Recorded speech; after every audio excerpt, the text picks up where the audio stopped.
Welcome to Dhanusha creations. இது நான் உங்கள் தனு. இன்றைக்கான வீடியோ எதை பற்றி அப்படின்னு பார்த்தீங்கன்னா, நம்ம ஸ்டடி டிப்ஸ் தான் பார்க்க போகிறோம். என்னை பற்றி தெரிஞ்சவங்க எல்லாம் கமெண்ட் செக்ஷனுக்கு போயிட்டு, "நீலாம் படிக்காத நான் பார்த்ததே கிடையாதே, எப்படி தான் நீ எல்லாம் வந்து மார்க் வாங்குற?" அப்படின்னு கேட்டாங்க. ஸோ வந்துட்டு கமெண்ட் செக்ஷன்ட்டு இல்லை, நிறைய பேர் கேட்டிருக்காங்க. அதான் அதுக்கான சில டிப்ஸ்லாம் உங்களுக்கு சொல்லலாங்கிறதுக்காக தான் இந்த வீடியோ செஞ்சுருக்கேன். இந்த வீடியோ ஃபுல்லாக பாருங்கள். இப்போ வாங்க டிப்ஸ்குள்ளே போகலாம். வீடியோக்குள்ளே போகிறக்கு முன்னாடி ஒரு சின்ன அனௌன்ஸ்மெண்ட்டு. என்னென்னு பார்த்தீங்கன்னா, நம்ம மற்ற 2 சேனல்லையும் இப்போ சில வீடியோஸ்லாம் போடுறக்கு ஆரம்பிச்சிட்டோம். சீரிஸ் சேனல், அதாவது நல்வழி கதைகள் வந்து சில சீரிஸ்லாம் போடலான்ட்டு போட்டிருக்கோம்.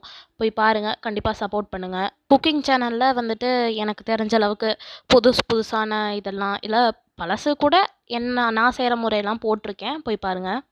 இதுக்கு மேலே அனௌன்ஸ்மெண்ட்டுன்னு சொல்லி அறுக்க விரும்பலை. வாங்க வீடியோக்குள்ளே போகலாம். ஃபஸ்ட்டு வந்து இது கேளுங்க. நீங்கள் வந்து மினிமம் 7:00 எந்திரிக்கணும். நான் சொல்கிறது வந்து இந்த லாக்டவுனில் ஃபாலோ பண்ணுறதுக்கு தான். ஸ்கூல் டைமில் வந்துட்டு நீங்கள் எந்திரிக்கிறதுக்கு 1 மணி நேரம் முன்னாடியே நீங்கள் எந்திரிச்சிடணும். அதுக்கப்புறம் வந்துட்டு உங்களோட காலை கடன்கள்லாம் முடிச்சுட்டு ஒரு 1/2 மணி நேரம் வந்து ஒர்க் அவுட் பண்ணணும். ஒர்க் அவுட்டுங்கிறது நீங்கள் வந்து ஒர்க் அவுட்டாக இருக்கலாம், இல்லைனா வாக்கிங்காகவும் இருக்கலாம், இல்லை வந்துட்டு நீங்கள் யோகா செய்கிறதாவும் இருக்கலாம். அடுத்த 1/2 அன் ஹவர் வந்துட்டு உங்களுக்கு பிடிக்குதோ இல்லையோ, நீங்கள் கண்டிப்பாக படித்து தான் ஆகணும். நீங்கள் படித்து அந்த சப்ஜெக்ட் வந்துட்டு ரீட் பண்ணணும். நீங்கள் ஏதாவது பிடிக்கிற சப்ஜெக்ட்டு, பிடிக்காத சப்ஜெக்ட்லாம் பார்க்காதீங்க. சும்மா ஒரு நாளும் வந்துட்டு ஒரு சப்ஜெக்ட் எடுத்து படிங்க. ரீட் பண்ணுங்கள். அதை வந்து புரிஞ்சுக்கோங்க. மக்கப்பே பண்ணிடாதீங்க. நான் இதை தான் சொல்கிறேன். நான் இது வரைக்கும் என் வாழ்க்கையில் மக்கப்பே பண்ண மாட்டேன். இந்த போயம்லாம் சொல்கிறாங்களா, அதுவும் புரிஞ்சுக்குவேன். அதுக்கப்புறம் புரிஞ்சதுக்கப்புறம் தான் எனக்கு எல்லாமே மக்கப்பே ஆகும். நீங்கள் வந்து புரிஞ்சு மக்கப் பண்ணிங்கன்னா கண்டிப்பாக உங்களுக்கு நிறையா மார்க்ஸ் கிடைக்கும்.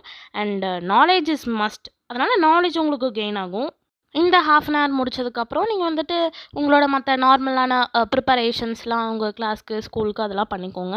இந்த ஒர்க் அவுட் பண்ணுறது மூலமாக உங்களுக்கு கிடைக்கிறது என்ன அப்படின்னு பார்த்தீங்கன்னா, உங்கள் மைண்ட் வந்து நல்லா ரிலாக்ஸாக இருக்கும். என்ன நீங்கள் வந்து படித்தாலும் உங்கள் மைண்ட் வந்து ஏற்றுக்கும். அப்போவே நல்லாவே லாங் டேர்ம் மெமரியில் போய் ஸ்டோர் ஆகி உங்களுக்கு ஞாபகம் இருக்கும். அப்புறம் இந்த உடம்பு வலிலாம் இருக்காது. படிக்கும்போது உடம்பு வலி இருந்துச்சுன்னா வந்துட்டு உங்களால் கான்சென்ட்ரேட் பண்ண முடியாது. அப்புறம் பார்த்தீங்கன்னா உங்கள் ஹெல்த்துக்கும் நல்லது. நீங்கள் ரொம்ப சந்தோஷமாக இருப்பீங்க. சந்தோஷமாக இருந்தீங்கனாலே எல்லாத்தையும் நல்லா செய்வீங்க. அதனால் நீங்கள் கண்டிப்பாக ஒர்க் அவுட் பண்ணுறத வந்து ஸ்கிப் பண்ணாதீங்க. மெடிடேஷன் வந்துட்டு நார்மலாக நம்ம லைஃப்பில் வந்து பண்ணணும். ஒரு 15 மினிட்ஸ் பண்ணாலே மெடிடேஷன் பண்ணிங்கன்னா, டெய்லியும் பண்ணிங்கன்னா ரொம்ப நல்லது. பண்ணுங்கள். செகண்ட் என்னன்னு பார்த்தீங்கன்னா, படிக்கும்போது நீங்கள் வந்து மினிமம் 15 மினிட்ஸ் தொடர்ந்து படிங்க. தொடர்ந்து படித்து 15 மினிட்ஸ்க்கு அப்புறம் எப்போ டிஸ்ட்ராக்ட் ஆகுறீங்க அப்படின்னு தோணுதோ, நீங்கள் வந்துட்டு மியூசிக் வாட்டர் பிரேக் எடுக்கணும். இந்த மியூசிக் வாட்டர் பிரேக்னா என்ன அப்படின்னு கேட்டிங்கன்னா, தண்ணி வந்து 1 கிளாஸ் குடிக்கணுங்க. தண்ணி மஸ்ட்டு. அது குடிச்சிங்கன்னா உங்களுக்கு எப்போல்லாம் உங்களுக்கு கான்சன்ட்ரேஷன் வந்துட்டு மிஸ் ஆகுது அப்படின்னு தோணுதோ, அப்போவே தண்ணி எடுங்க, குடிங்க. குடிச்சிங்கன்னா உங்கள் மூளை வந்துட்டு மறுபடியும் ஃப்ரெஷ் ஆகி கான்சன்ட்ரேட் பண்ணுறக்கு ஆரம்பிச்சிடும். தண்ணி குடிக்கிறது ரொம்ப நல்லது. நீங்கள் தண்ணி குடிச்சு ரெஸ்ட் ரூம் போயிட்டே இருக்கேன் அப்படின்னாலும் பரவாயில்ல, தண்ணி கண்டிப்பாக குடிங்க. நெக்ஸ்ட் வந்து மியூசிக் கேட்குறது. மியூசிக் கேட்குறது வந்து உங்கள் மைண்டை ரிலாக்ஸாக வச்சுக்கும். உங்களுக்கு வந்து படிக்கிறத அப்போவே வந்து ஈஸியாக மைண்டில் ஏற்றுறக்கோ ட்ரை பண்ணும். அப்புறம் ஸ்ட்ரெஸ் எல்லாம் வந்து இருந்துச்சுன்னா அப்படியே தானாக குறைஞ்சிரும். நான் கூட டெய்லியுமே வந்துட்டு ஒரு 1/2 மணி நேரமாவது மினிமம் மியூசிக் கேட்டுருவேன். மினிமமே 1/2 மணி நேரம்னா பார்த்துக்கோங்களேன். மியூசிக் கேட்குறது அவ்வளோ நல்லது. படிக்கும்போது மியூசிக் கேட்கலாம். மியூசிக் கண்டிப்பாக கேளுங்க. ரொம்ப நல்ல ரிசல்ட் தரும். தேர்ட் வந்து ரிவார்ட்ஸ் தாங்க. ரிவார்ட்ஸுங்கிறனே என்னன்னு பார்த்தீங்கன்னா, இந்த ஸ்வீட்ஸு, சாக்லேட்ஸ் அதெல்லாம் நீங்கள் கொடுத்துலாம். இவ்வளோ நான் படிக்கிறேன் அப்படிங்கும்போது, ஒரு லெசன் நான் படித்தேன்னா, எனக்கு இந்த ஸ்வீட் தாங்கம்மா அப்படின்னு எங்கள் அம்மாட்ட சொல்லிடுவேன். இல்லைனா நான் ஸ்வீட் சாப்பிட மாட்டேன் மோஸ்ட்லி. எனக்கு வந்து அது செஞ்சு தாங்க அப்படின்ட்டு என்னோடய ஃபேவரட் டிஷ் சொல்லி கேட்பேன். அப்சல்யூட்லி மோமோஸ் தான் என் ஃபேவரட் டிஷ். நான் கேட்பேன் எங்கள் அம்மாக்கிட்ட. எங்கள் அம்மா செய்ய மாட்டாங்க. என்னை செய்ய விடணும்னு சொல்லுவேன். இல்லைனா என்னை செய்ய விட மாட்டாங்க. அதனால் நான் வந்துட்டு படித்து முடிச்சோன்னு போய் செஞ்சு நானே சாப்பிடுவேன். எனக்கு ரொம்ப பிடிக்கும். நீங்களும் கண்டிப்பாக இந்த மாதிரி ஒரு ரிவார்ட் வச்சுட்டு செஞ்சிங்கன்னா நல்லாயிருக்கும். இப்போ நான் புது டெக்னிக் கூட ஃபாலோ பண்ணுறேன். எங்கள் அம்மாகிட்ட வந்துட்டு இந்த 1 மணி நேரம் நான் படிச்சேன்னு வைங்கம்மா, எனக்கு வந்துட்டு நீங்கள் வந்து நெட்டு வந்து 1/2 மணி நேரத்துக்கு தரணும் அப்படின்னு கேட்பேன். ஏன்னா எனக்கு தீர்ந்து போயிடும் ஆன்லைன் கிளாஸ்னால. அம்மா வந்து எனக்கு நெட்டு தந்துடுவாங்க. சொன்னது செய்வாங்க. இல்லைனா வந்து நான் சொன்னது செய்ய மாட்டேனே, அதுதான். நெக்ஸ்ட்டு 4த் வந்து பார்த்தீங்கன்னா, கோல் பார்க்கணும். நீங்கள் கோல் வந்து இதுதான் என் கோல் அப்படின்னு நீங்கள் அதில் வந்து ரொம்பவும் அ அப்படியே வந்துட்டு விடாப்பிடியா இருக்கணும். அதுதான் என்னோட கோலா இருக்கும். நான் கண்டிப்பா அதைத்தான் பண்ண போறேன் அப்படின்னு நீங்க வந்துட்டு உங்களோட டெசிஷன்ஸ்ல அப்படியே ஸ்ட்ராங்கா நின்னீங்கன்னா, உங்களால கண்டிப்பா கோல் ரீச் பண்ண முடியும். ஆனா அதுக்கு முன்னாடி நீங்க அதுக்கு எஃபோர்ட் போடணும். கோலையும் நீங்க வந்துட்டு டெய்லியும் ரிமெம்பர் பண்ணணும். இதுதான் என் கோல், இதுதான் என் கோல். நீங்க யோசிக்கணும். இதுதான் என் கோல். என் கோலுக்காக நான் இதெல்லாம் செய்றேன். என் கோல் எனக்கு கிடைச்சதுன்னா எனக்கு இதெல்லாம் கிடைக்கும். நான் கண்டிப்பா செய்வேன். அப்படிங்கிறத நீங்க வந்து யோசிக்கணும், செய்யணும். இது வந்து உங்களுக்கு ஒரு மோட்டிவேஷன் கூட குடுக்கும்னு சொல்லலாம். நீங்க கண்டிப்பா ட்ரை பண்ணி பாருங்க இதையும். 5த் என்னன்னு பார்த்தீங்கன்னா, டீச் பண்றது தான். உங்க ஃப்ரெண்ட் வந்துட்டு டவுட்டு அப்படின்னு கேட்டு வந்தாங்கன்னா, கண்டிப்பா டீச் பண்ணுங்க. எனக்கு தெரியாது அப்படின்ட்டு அவங்கள அவாய்ட் பண்ண நினைக்காதீங்க. ஏன்னா, நீங்க டீச் பண்ணும்போது, அது உங்களுக்கும் நல்லா கிளியரா புரியும். அவங்களுக்கும் புரிய வைக்க முடியும். உங்கள கூடயும் சேர்த்து இன்னொருத்தவங்களையும் வளர்த்துறதுல ஒரு தப்பும் இல்ல. அதனால கண்டிப்பா உங்க ஃப்ரெண்ட்ஸ்க்கும் ஹெல்ப் பண்ணுங்க. உங்களுக்கு தெரியாத விஷயத்த அவங்க மூலமா நீங்க தெரிஞ்சுக்கிறது ரொம்ப நல்லது. ஒரு ஸ்டூடண்ட்டுக்கு வந்து டீச்சர் சொல்லி தரத விட, ஒரு ஸ்டூடண்ட் இன்னொரு ஸ்டூடண்ட்டுக்கு சொல்லி தரும்போது தான், அது வந்துட்டு 2 பேத்துக்கும் நல்லா மைண்ட்ல பதியும். அதனால நீங்க வந்துட்டு கண்டிப்பா உங்க ஃப்ரெண்ட்ஸ்க்குலாம் ஹெல்ப் பண்ணுங்க. சொல்லி தாங்க. உங்களுக்கு அவங்க ஹெல்ப் பண்ணுவாங்க. உங்களுக்கு தெரிஞ்சா மட்டும் சொல்லி தாங்க. உங்களுக்கே தெரியாத போது நீங்க கண்டிப்பா சொல்லி தந்துராதீங்க. நீங்க குழம்புறதும் இல்லாம உங்க ஃப்ரெண்டையும் குழப்பிருவீங்க. அதனால டீச் பண்ணுங்க. அது தப்பில்ல. 5த் வந்து ரெக்கார்ட் அண்ட் ஹியர். நானே இங்க பார்த்தீங்கன்னா, இந்த இது வந்து ரொம்ப நெறையா ஃபாலோ பண்ணியிருக்கேன். ஏன்னா வந்து எனக்கு மக்கப் வராதுன்னு உங்க எல்லாத்துக்கும் தெரியும். தெரியலைன்னா தெரிஞ்சுக்கோங்க. மக்கப் வராது எனக்கு. அதனால நான் என்ன பண்ணுவேன்னா, ரெக்கார்ட் பண்ணிருவேன். அத வந்து திரும்பி திருப்பி கேட்பேன். இது வந்து எதைய நான் ரெக்கார்ட் பண்ணுவேன்னு பார்த்தீங்கன்னா, இந்த மெமரி போயம்ஸ்லாம் ரெக்கார்ட் பண்ணிட்டு, திரும்பி திரும்பி கேட்டுட்டே இருப்பேன். இந்த தல சீவும்போது அந்த மாரிலாம் கேட்டுட்டே இருப்பேன். இது வந்து எனக்கு ரொம்ப ஹெல்ப்ஃபுல்லா இருந்திருக்கு. உங்களுக்கும் ஹெல்ப்ஃபுல்லா இருக்கும். 7த் பார்த்தீங்கன்னா, போர் அடிச்சா புக்ஸ வந்து ஃபிளிப் பண்ணணும். உங்களோட ஒரு லெசன் எடுத்துக்கோங்க. இல்லன்னா ஒரு புக் எடுத்துக்கோங்க. அந்த புக்க வந்து சும்மா திருப்பி பாருங்க. அதோட பிக்சர்ஸ்லாம் பாருங்க. அதோட டாபிக்ஸ்லாம் ரீட் பண்ணுங்க. இத பண்றது மூலமா உங்களோட போர் அடிக்கிற டைம்ல வந்துட்டு, இதுதான் படிக்கிறதுக்கு நேரம். அட்லீஸ்ட் நீ இதைய பாரு. பார்த்தாவது உனக்கு கொஞ்சம் இன்ட்ரெஸ்ட் வரும். நீ வந்துச்சுன்னா நீ கண்டிப்பா படி. உனக்கு ரொம்ப புடிக்கும் பாரு. அப்படின்னு வந்து உங்கள மூளைய வந்துட்டு இது அ என்ன சொல்றது? உங்க மூளை வந்து எழுப்பும். நீங்க அதனால வந்து படிக்கிறக்கு ஆரம்பிக்கலாம். உங்களுக்கு இன்ட்ரெஸ்டிங்கா இருந்துச்சுன்னா.